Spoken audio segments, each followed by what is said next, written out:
کدام آدمی که نماز بد میبیند وای کافر است.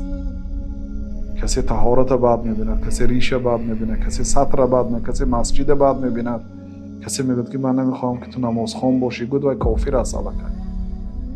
بد دیدن شعائر اسلام این کفر، این عملای نازک است برادران، خطر دارد.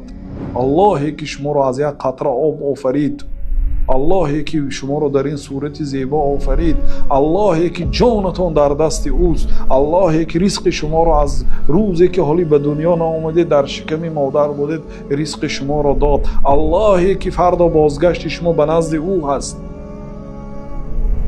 نخواد شما به فرمان الله تعالی اعتراض بیان کنید و شریعت او را بد بینید. بنابراین کسی در همین حالت باشد باید با اسلوب نیک، چون که اگر شما رحم نکنید دیگر را رحم نمیکنه به پدر و مادرتون. میخواهید که پدر و مادرتون در آتش سوزد، اگر نخواهید کوشش کنید به هر راه حرکت کنید که اینا از دنیا مسلمان وفات کنند.